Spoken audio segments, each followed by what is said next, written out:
platform like this and really being a leader on criminal justice, you know, your story is a lot of people's story. People for the system is done wrong and done unfairly. And Yeah, so my job, I'm the lieutenant governor of the state of Michigan, y'all. And my job really is to make sure that we can pass laws that actually help people and give people a chance of success. And even if something happened or if somebody made a mistake, it's our responsibility to give people a path to get back to being their best self. And the criminal justice system has not been designed to do that, especially for Black people, especially for people who grew up poor, who are still fighting with poverty. And so, you know, what yeah, we tried to do, me and Governor Gretchen Whitmer, we started when we came into office in 2019, wanted to change our justice system, making it so that, you know, the police could not unlawfully take your things when you get arrested, to yeah, doing this work that we just signed into law with reforming the parole system to make sure that, and probation system, because, you know, that's also been kind of a shackle around people's feet, even if they're not currently locked up. And so yeah, we went to reform the jail system. We passed a lot of reforms to make it so police can't arrest you for a lot of different things now that they used to be able to arrest you for. So you never go to jail in the first place. Instead, you can be out working, feeding your family, supporting your community. yeah. So if I could tell my story, LT, you know, I'm from Philadelphia, 400 or 500 murders a year. My dad got killed in South Philadelphia. Uh, so, you know, at the age of 18, like just the way I live from seeing murder on a daily basis, knowing my dad got killed in the neighborhood, I always just know in my mind I needed to carry a firearm to protect myself because that was actually necessary. My hood was like Friday the 13th every night, and that was the environment. So that's the things, the measures I had to take to survive in those areas. So I got arrested, and when I got arrested, when I got to the police station, I had about 30 charges, and you know I didn't know what the charges was. I was 18-year-old kid. I went in front of a bail judge. He basically judged me as if I already committed the crime. He basically said, "Oh, you pointed a gun at a Philadelphia police officer. Your bail 250,000." So when he said that, I tried to speak back, and they told me I could not speak back to the cop that was in the room because I was trying to tell him like I ain't pointing a gun at the cop. So you know that led to me doing time in prison and getting sentenced to 11 and a half to 23 months. I think 11 years probation. So through my 11 years of probation, I want to tell you, LT, I'm from Philadelphia, like where it's kind of hard to even be an angel if you come from my background. So, you know, I never danced on the law. I never broke laws, especially as an adult from 18 years on out. I've been living like a straightforward life. And through my life of just dancing on the line, because I am young and black and I'm not perfect, but dancing on the line of not committing crime, they sent me back to prison 3 or 4 times without actually breaking a law, without actually doing anything that could disrupt society. And you know me, I value myself so low at the time. I always grew up in the system since the age of 18. I always thought that was normal. But when I was in prison, sometimes I just couldn't sit with the fact that I was sitting with people that actually did crimes and people who didn't do crimes, you know, like the technical violators. And I was a technical violator most times. And Mm-hmm. you know, I would tell you, I'm a monster. Like I try to make it through anything. I'm from North Philly, been Mm-hmm. in South Philly my whole life. Uh, I never really looked for sympathy. I just knew I had to do what I had to do, and I never thought we'd have a day like this where I could actually talk to people who are in power, officials who actually are thorough people with character. And you know, that technical violation thing the judge was doing with me brought me back to prison 3 or 4 times. And me, I had a different background through a different backing through coming to celebrity and the people that I know and my what would I say, my resources. So it was a little different for me, and I actually had lawyer money to actually back me up. But I always thought about the young guys and the young brothers that come up like me who don't have those things. So Mm-hmm.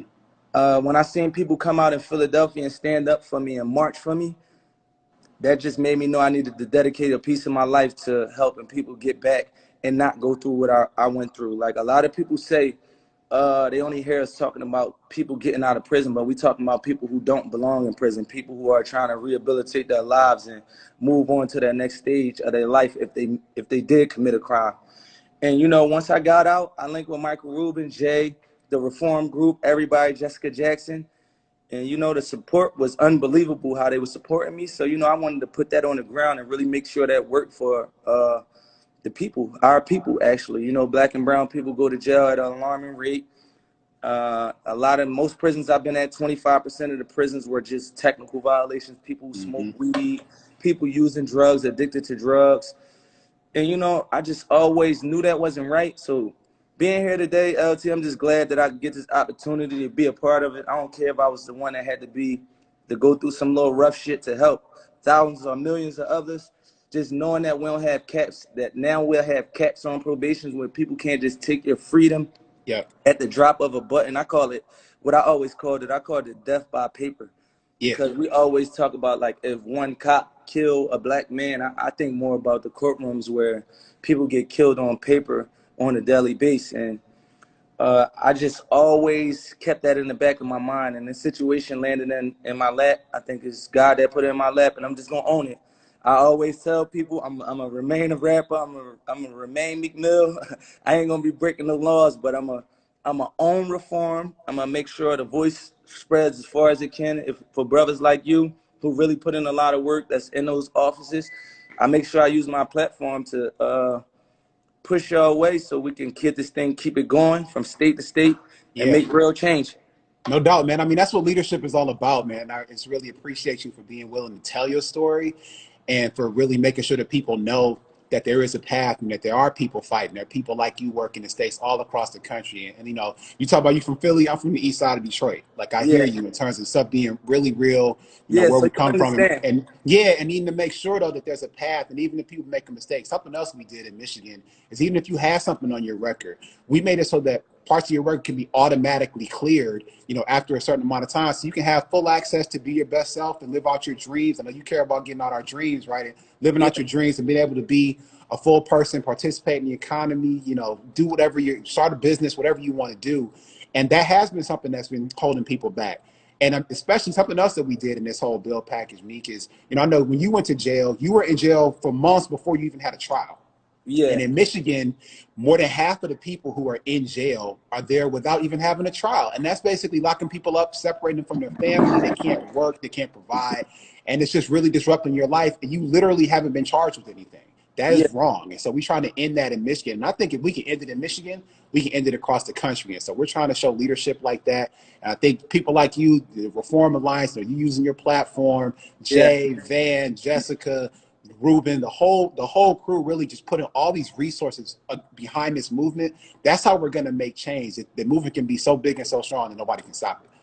yeah, for sure. So LT, you can let the governor know we appreciate it. I appreciate you, everything y'all did. I believe that this will help many young men and women around the Michigan state, around the Michigan area, and help them better themselves if they actually did ever make a mistake in their lives. Because, you know, in the Bible and every book you can think of that was made about religion, they always talk about chances. And, you know, now Mm-hmm. we all humans. I think life is based on chances. My mom always gave me a chance to become who I am now. So, you know, that's what I believe in.